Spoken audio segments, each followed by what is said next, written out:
Imagine you're a scientist, and tonight's the night you're giving a lecture.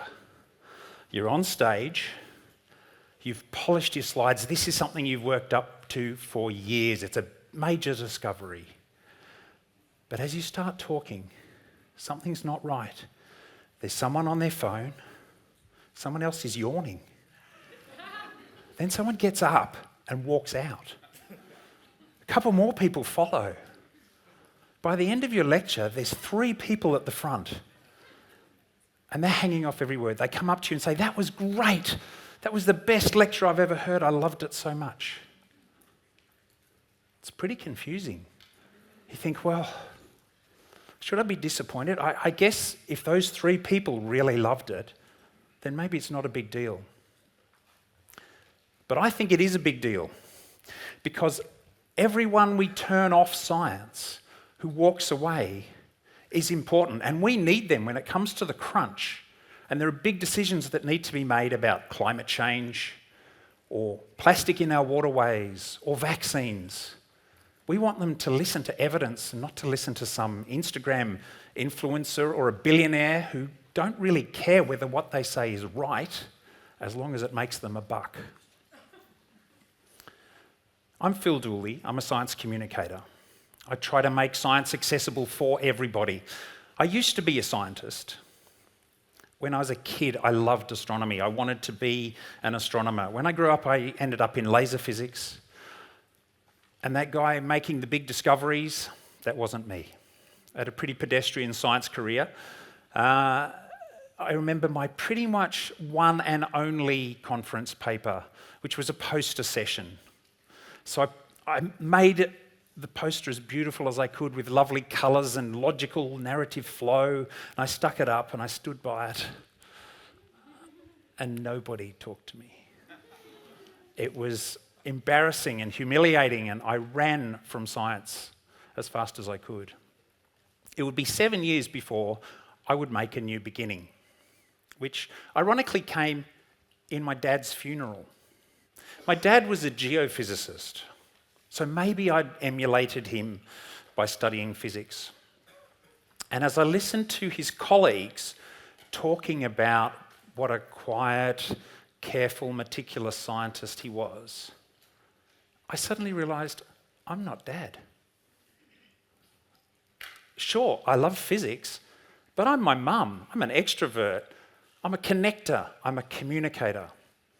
So I realised I had to pursue science communication. So the first thing I did was I enrolled in a journalism course, an evening course. It was a pretty hokey course. The teacher got fired for being too hungover. But he told me one very important thing, which is to entertain first, then inform. So, because if you do it in the other order, what's going to happen? So I've spent the rest of my career drawing from the entertainment industry to try and make my science communication better. And the first thing I observed of the entertainment industry is that education is not entertainment. It's this kind of urge that scientists have that they want to educate everybody. I think that if they just pour facts into people's brains, then suddenly they'll make sensible decisions.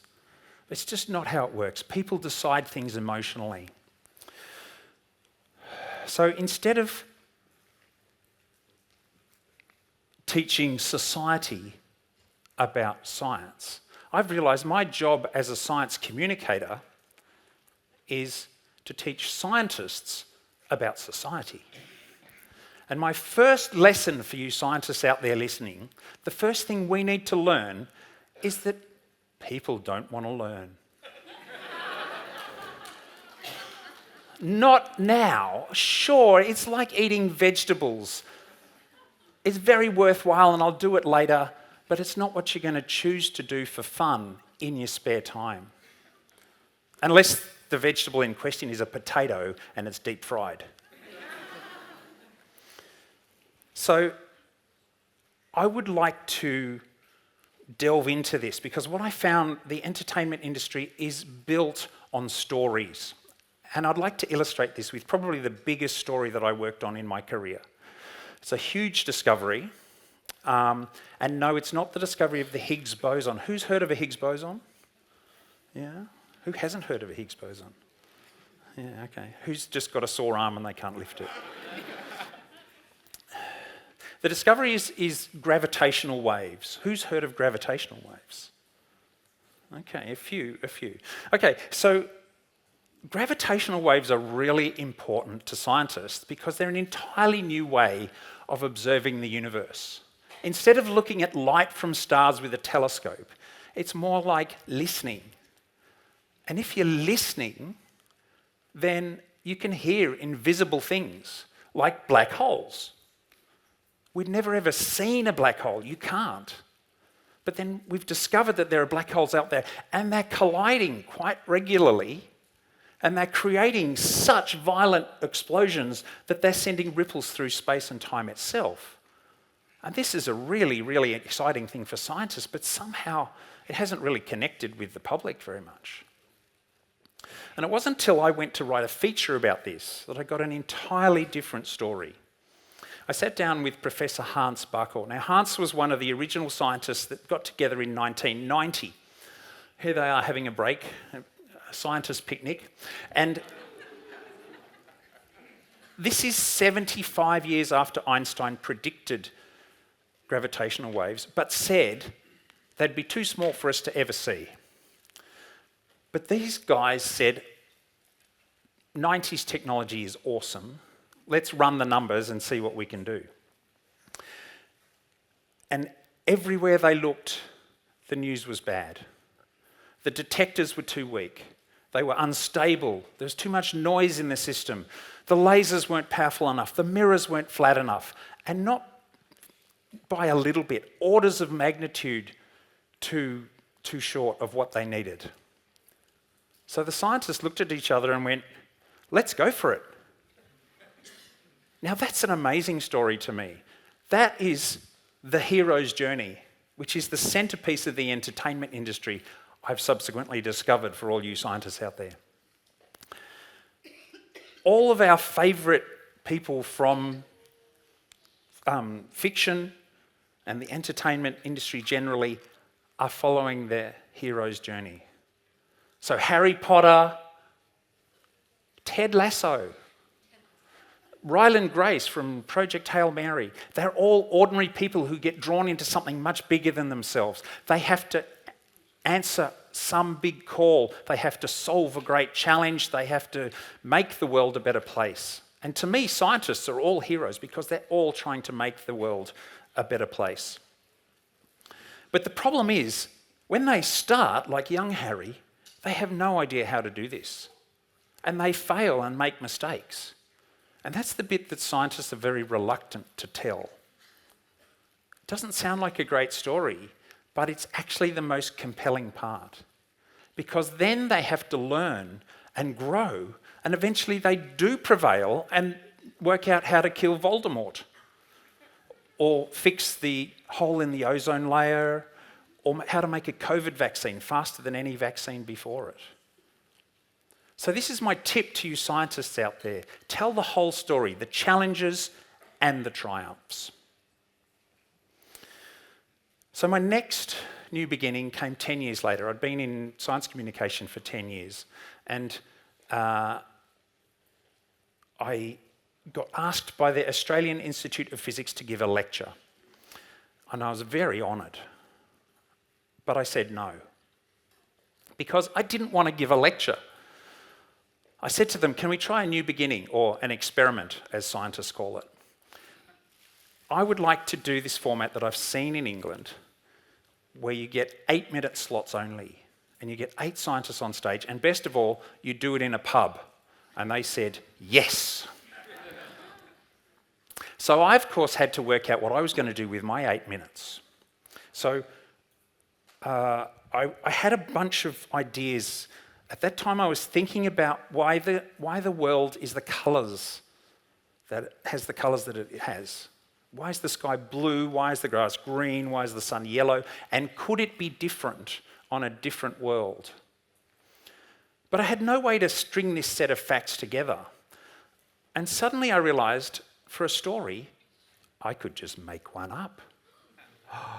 Scientists are so constrained by facts and the truth, and here was this big enlightenment for me that I can just make something up. That's what arts and literature do all the time with so much powerful effect. So for my powerful effect, I wrote a fairy tale. I haven't got time to run the whole thing today, but I'll just give you a little taste of it. It's the story of a handsome prince. And I leaned into the art side of it. I got my wife, who's an artist, to help me with the backgrounds. I drew these cartoons. And I also did some music. As you can tell, because music's my thing, as you can tell, I'm a classically trained pianist. Thank you, one person got it. It's the story of this prince, and he loves the colours of the world, but there's one problem in his life. He's lonely. So he decides to search for a partner who will make his life more colourful. So he puts it on the palace website. He did a TikTok about it. He was going to put it on LinkedIn, but he's not really sure what LinkedIn was for. And suitors came from all across the kingdom. And some of them were pretty flaky. They had some pretty crazy ideas. Like the first one, Lorraine. She wanted to swap the yellow sun that we have for a blue giant, 8 times hotter than our sun. And the prince said, look, I don't think that's a great idea because it'll probably give out all this ultraviolet, it'll burn our skin and damage our eyes, boil off our oceans. So basically, Lorraine didn't get the gig. And I guess you're probably wondering why I called her Lorraine. It was also I could sing something. What am I going to do with this? Throw it on the ground, that'll do. Thanks, mate. So once she left, of course, and we knew that our skin and our eyes are out of danger, I could sing, I can see clearly now, Lorraine has gone.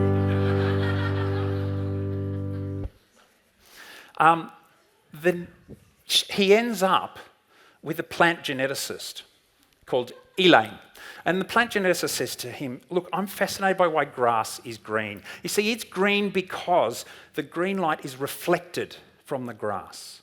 The sun's light is made up of all of the spectrum, and the blue and the red gets absorbed, the green bounces off.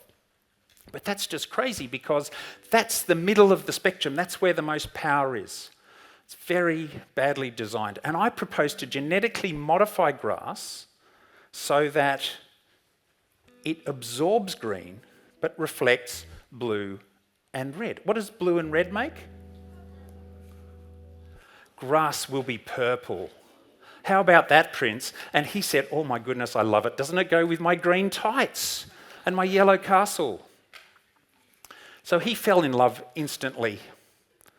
And he also said to her, if it's more efficient at capturing light, it's going to capture carbon more efficiently. Photosynthesis is only 1 or 2% efficient. So that means that we'll be able to reverse global warming. You are my hero. Will you marry me? And they lived happily ever after.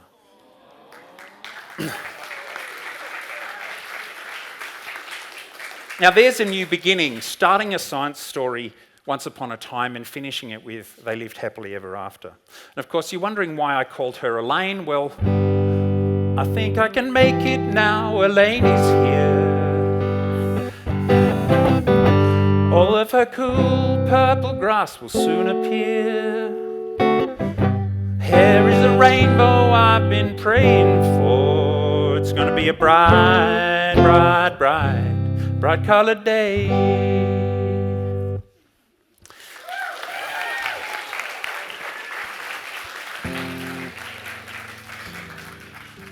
Can I have the... Yeah, thanks.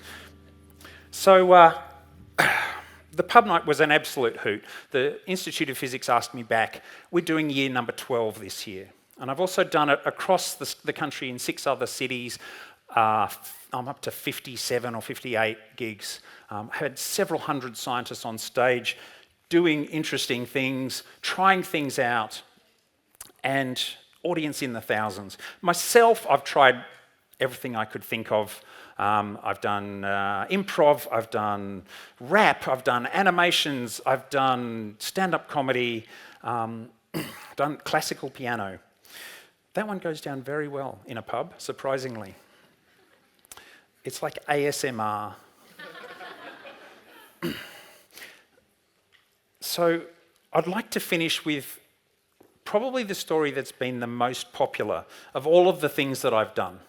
And it's a really interesting example because it's about how science corrects itself. When there's new evidence and an error, it becomes apparent an error has been made, then it corrects itself. It's about Pluto. Any fans of Pluto out there? Anybody a bit angry about how it got demoted? Oh, yeah, there's a nerve. Yeah. So let me tell you the whole story, because it all began with this image in 2006, which subsequently became known as Eris. Eris is a planet that is bigger than Pluto, and it's in the similar orbit. It's out beyond Neptune in what's called the Kuiper Belt. And with a few more months passing, suddenly a whole lot of dwarf planets were being discovered. So the scientists had to make a decision. Are we going to go and put all of these planets and face having 100, 1,000 more planets in the solar system?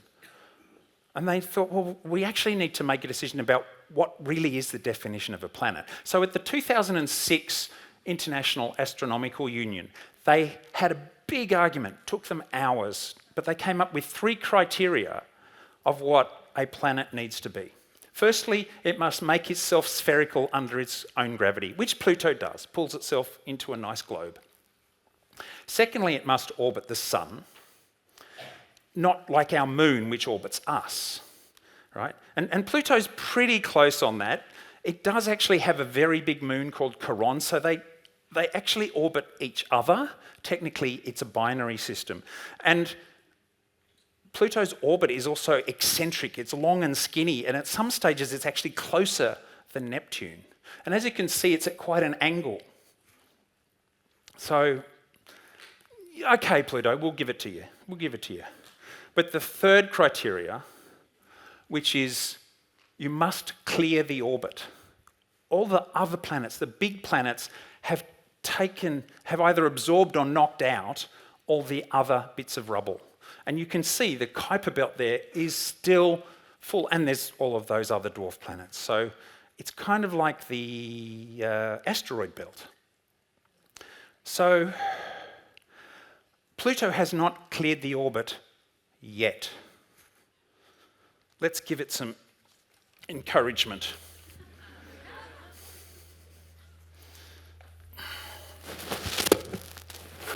So help me give him some encouragement with what I see as the greatest piece of art in the world. Hey, Plute, don't be annoyed. Take a spheroid and make it rounder. The minute you globulize your heart, then you can start to be a planet. Hey, Plute, don't be afraid. Beat your mates up, just go and get them. Remember to make that orbit your own, then we'll all know you're no dwarf planet. All that rejection that you felt, take it out on the Kuiper Belt. Just give all those tiny wells the shoulder. And when you're sure that it's just you, then Plute you'll do. A planet must be a little bolder. Pla-na-na-na-na, pla-na-na-na. That's a piano. pianist guitar solo. Hey Blue, perhaps hit the gym.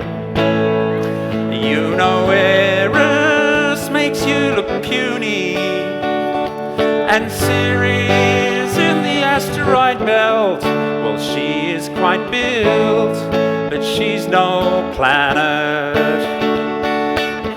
This long-term hookup with Charon, some say it's a bit wrong. I know he's just someone to rotate with, but the entire Kuiper belt, God give me help, we can't have new planets by the thousand. Pla-na-na-na-na, pla-na-na-na. Hey Pluto, don't tell Neptune you've been sneaking inside his orbit. Eccentric behavior's hard to ignore if we're to be sure that you're a planet, planet, planet, planet, planet, planet, yeah! Pla-na-na.